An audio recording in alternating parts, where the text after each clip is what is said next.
Hello and welcome to the Nevada Historical Society. My name is Sherry and I am the curator of manuscripts here at the Nevada Historical Society. Did you know we're the oldest museum here in the state, going back to 1904? We've moved around a few times, and our latest location since 1968 is on the UNR campus across from the Fleischmann Planetarium. If you've ever been to our museum, maybe you've been led by one of our educational docents. They'll give wonderful stories about different parts of Nevada's history. Can you tell me what one of your favorite artifacts that you saw while on your trip? I know for me, it's our two-headed calf. Of course, our Datsalali and our firearms, but wonderful pieces in our galleries. What we're going to see today is one of our educational docents will be giving you a tour on a specific gallery and a topic of Nevada history. We hope you enjoyed this video and come back to our website to watch the other videos that will be on there. And we hope to see you soon in person.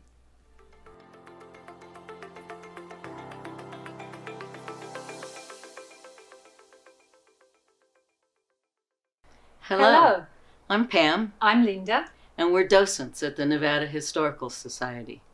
In our first video, Mountain Men Explorers, we told you about the historical mountain men who explored and trapped in the Great Basin. In this video, we'd like to tell you more about the day-to-day life of the mountain men from yesterday and today. Today, if you wear a hat, it is probably a baseball cap or maybe a ski cap, but the fashion for hats in the early 1800s was most likely made from wool or beaver felt. By this time, the beaver was trapped out in Europe and Russia, and even in the eastern portions of North America. But the Lewis and Clark expedition inspired fur companies of the day to send trappers west into the Rocky Mountains and beyond to find beaver. In 1822, two men, William Henry Ashley and Andrew Henry, posted an ad in the St. Louis newspaper seeking 100 enterprising young men to ascend the Missouri River to its source. The purpose would be to find and trap beaver for their felt. Between 1822 and 1825, Ashley and Henry did several large-scale fur trapping expeditions to the mountainous west. Ashley devised the rendezvous system, which allowed trappers to stay in the mountains year-round and then meet annually at a predetermined location with other trappers, traders, and Native Americans to exchange furs for trade goods and supplies. It is these trappers who became known as mountain men. Hello, my name's Larry Walker, and I'm a member of the American Mountain Men. And what this organization does is we strive to learn how the mountain men lived from day to day by going out and camping, hunting, fishing, trapping, with only the equipment and tools and accoutrements that they would have had in the pre-1840 period. Now, as you may know, the whole reason for them being out in the mountains was to trap beaver. And the reason for that was the beaver felt was the finest felt for making hats. And the felt was made out of the underlying hair of a beaver pelt. There's what you're seeing here is two kinds of hair. There's guard hairs, and then there's a very fine underlayment of fur, which keeps the beaver's skin dry actually when he's underwater. And so, but this makes really fine felt hats. Now, the way they would gather the beaver is trapping them. This is a reproduction of a trap like they would have used back in the 1830s, 1820s, and 1830s. A friend of mine made this. And it's hand-forged chain. And it's heavy enough that once a beaver's leg was caught in it and he went to deep water, it would drown him. It would keep him down. Now the way the trap works, this is a smaller trap.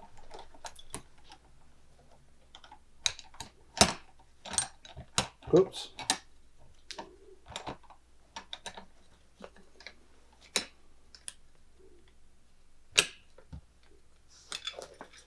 Now it's set. Now you set this in the water, and when the animal comes to the bait and he steps on that, he grabs his leg. And then he gets in trouble, he heads for deep water. And the weight of the trap, this big trap, weights him down and he drowns. So, and the way you bring him to your trap is you use, when you harvest the pelt, you also harvest, he has an oil and a scent gland, a castor gland. Well, you collect that and you put it in your bait bottle. Sometimes they would mix a little nutmeg in there or even a little rum. And what you do is you'd set your trap in the water with sticks staked into the bottom of the creek to guide them towards his trap on a place where he's regularly exiting the stream. And you put a stick there with a little bit of this scent from another beaver. He wants to know who's invading his territory. He comes to check that out, steps in the trap, you got him. Or you could make a break in his dam. He's going to come and repair that. And so you could do a set there. So the mountain men were traveling up the Missouri River. At first they tried keel boats. They had limited success with that. They ended up using mostly horses. Probably mountain man's most important piece of equipment is his flintlock rifle. This is what feeds him, protects him from Indians, grizzly bear, and all other kinds of nasty creatures. And so that's your most important piece of equipment. And a pistol as a backup. This only shoots one shot, and then it's kind of laborious to reload it. And the way this is called a muzzle loader, and that's because you'd take your powder and you'd measure the powder and pour it down the bore. Then you would take a lead ball that you've cast and patch it and use a ramrod to ram it home.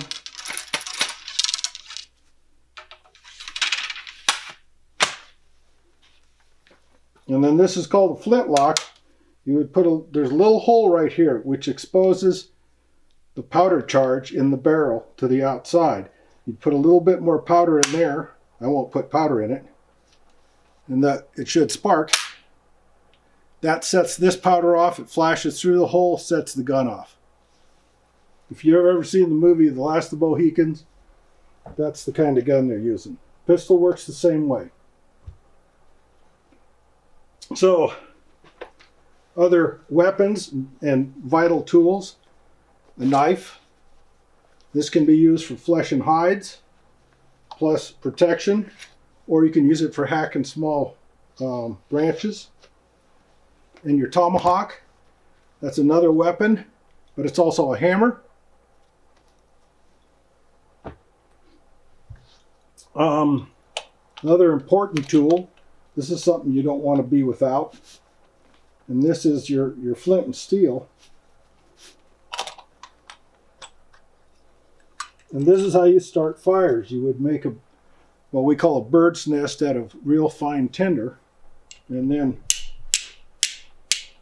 strike sparks into it, get it going, and feed small sticks onto it. So that's your Zippo lighter of the 19th century. So, and what I'm wearing here is, take that off. This is a powder horn. This is made out of a buffalo horn. And this carries my black powder to make the gun go off. This little covering is decorated with flattened and dyed porcupine quills. Now this is what you call a possibles bag, being that it has everything you could possibly need. Not really. Those are dark glasses. This is a compass in here.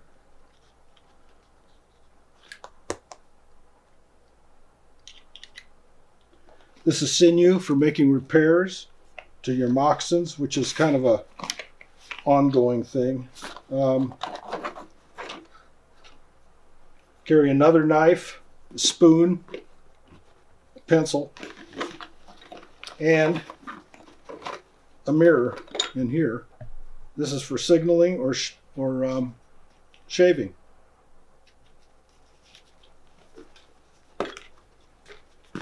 So, Ed, now in my shooting bag, I carry everything I need to shoot the gun. This is a powder measure. That's for measuring the proper amount of powder for the load for the gun.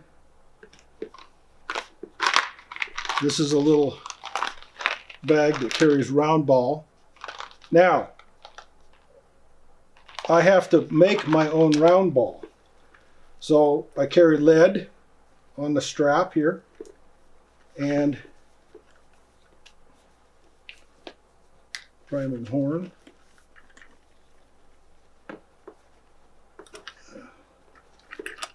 And what I would do is make a campfire, and then I would cut off a little piece of lead and actually put a stick in here and melt it in the fire. The lead will melt at a fairly low temperature, melt that, and then pour that molten lead into this mold.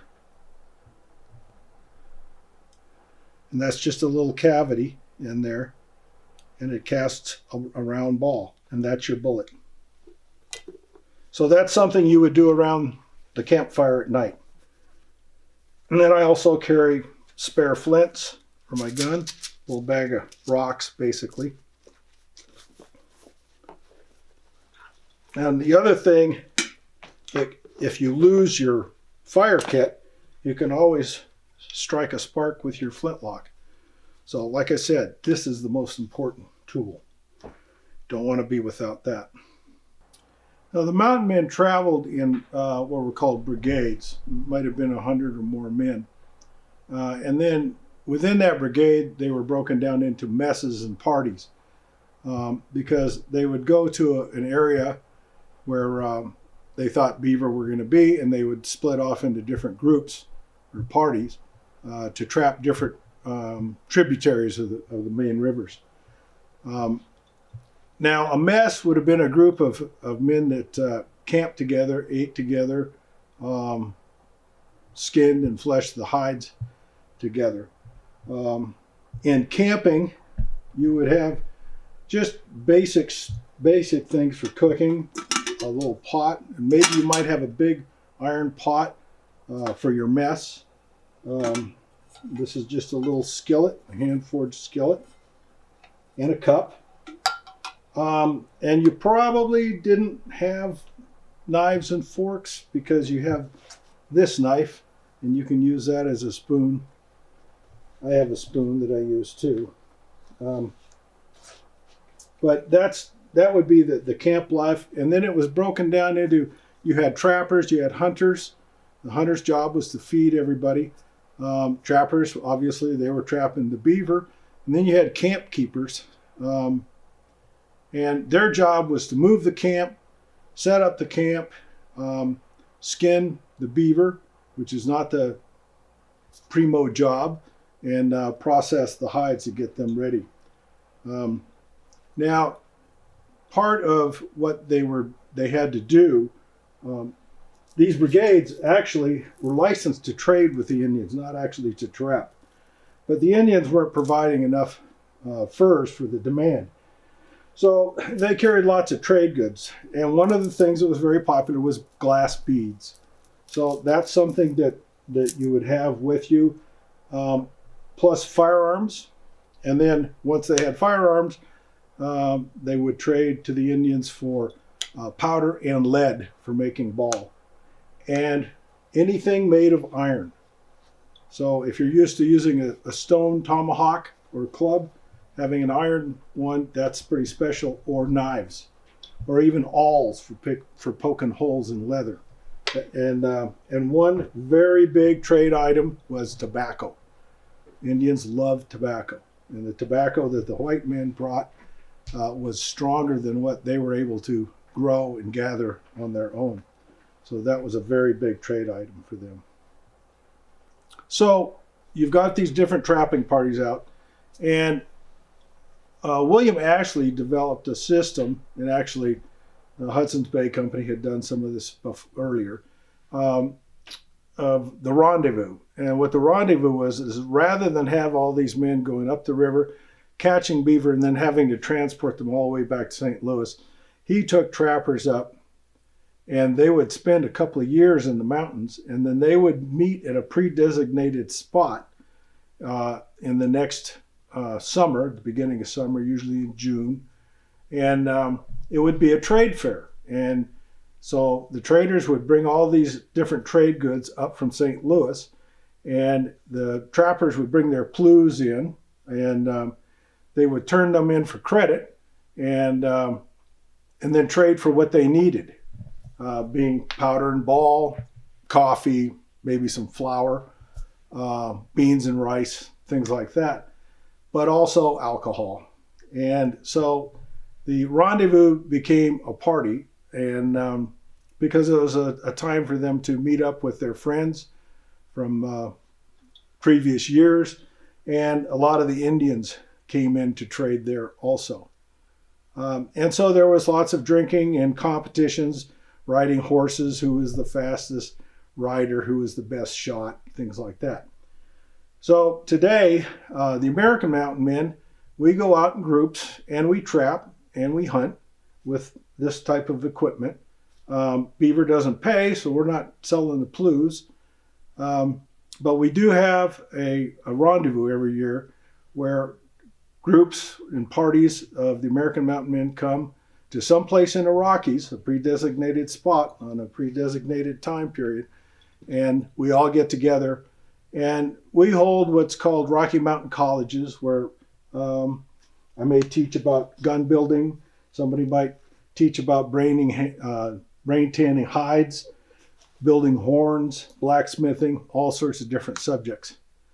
And that's our once a year gathering to exchange these ideas. And then we also put out a magazine, and people write articles to help inform members and other interested parties. Well, the rendezvous era ended in 1840, and that was due to several different factors. One was over-trapping, so it was getting tougher and tougher. Also, fashions had changed. Silk hats had come into style. There was still trapping going on, but not to the extent that it was. And also, because of duties and whatnot, taxes, there was a much higher cost for the trade goods. And so this led to the demise of the golden age of the Rocky Mountain trapper. Many of these men didn't want to go back to civilization, so to speak, and so they became guides for the army and later for pioneers moving west, because they'd been the trailblazers. They had covered all this land from St. Louis up to the Canadian border and beyond, and all the way to the Pacific Ocean, and down even into Los Angeles and the Gulf of California. Now, we mentioned this being such an important tool. Another tool that was really important was a man's horse. When you think about it, today in the state of Nevada, if you were in Elko or Wendover in the eastern part, and you lost your horse, you'd have to travel all the way across the state, hundreds of miles, to get to civilization. Well, some of these guys were further than that, as much as 900 miles from any kind of civilization. So your horse is pretty important. Horse stealing was a favorite pastime of the Crow Indians, so that was a constant problem. Also, very often they had to resort to eating their horses. Joseph Walker had to do that in crossing the Sierras on his first trip. Now, in the American mountain men, very often at our rendezvous, we'll have 4 or 5 different groups of people riding in from 100 to 150 miles away, and they'll spend a week riding in to the camp, and then they'll ride back out.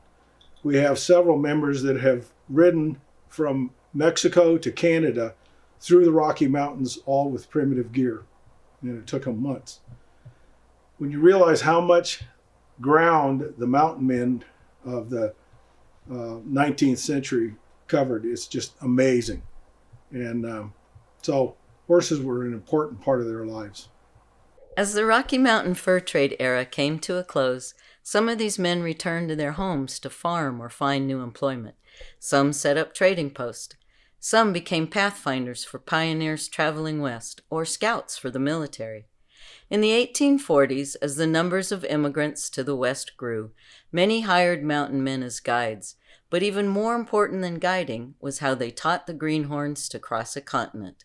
They taught them how to kindle a fire and cook over it, how to use a mule to pull a wagon, how to ford a stream, how to secure the wagons in stock at night, how to kill and dress a buffalo, and even how to speak to and trade with the Indians. Many became legends in their own time, and we still talk of their exploits today. Thanks to everyone involved in making this video, and thank you for watching. We hope we get to see you soon in the museum.